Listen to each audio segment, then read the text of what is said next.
ऐसा है कि ये जीएसटी का जो रिफॉर्म्स हुए हैं ये जीएसटी काउंसिल के माध्यम से हुए हैं। जीएसटी काउंसिल की बैठक 2 दिन की थी, लेकिन एक पूरा दिन शाम के 10 बजे के करीब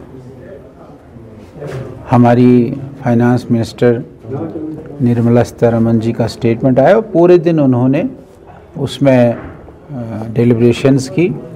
हमारे मुख्यमंत्री जी जो यहाँ के फाइनेंस मिनिस्टर हैं वो भी उसमें थे। 100% प्रेजेंस थी सारे स्टेटों के लिए, सारे यूटीज़ के फाइनेंस मिनिस्टर्स उसमें थे और उन्होंने जो सब डिलिब्रेशन करके एक फ़ैसला किया कि 4 स्लैब्स थे जीएसटी के, 5%, 12%, 18% और 28%।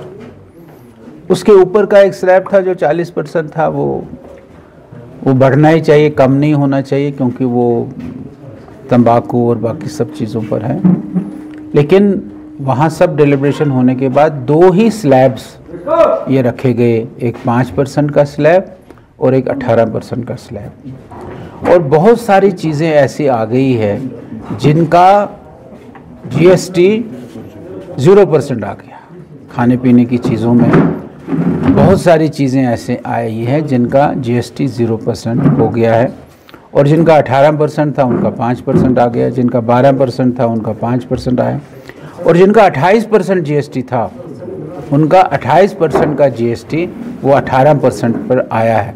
इसलिए कुछ व्हीकल्स जो आम आदमी इस्तेमाल करता है, ट्रॉली है, 2 व्हीलर्स है, लोड कैरियर्स हैं, इन पर भी जीएसटी 28% से 18% हो गया। आज आप देखते हैं सभी अखबारों में भर के हैं कि कितनी चीज़ों में रिलैक्स हुआ है। आज मैं देख रहा था कि आज के अखबार में प्रेशर कुकर्स, यूटेंसिल्स पर कितना कम हुआ है, ये आज था। इसलिए ये गरीब को, जो मोदी जी ने 15 अगस्त को कहा था कि एक तोहफ़ा मैं गरीब को दिवाली पर दे दूंगा, ये तोहफ़ा ही गरीब को मिला और 22 तारीख से इसकी शुरुआत हो गई है।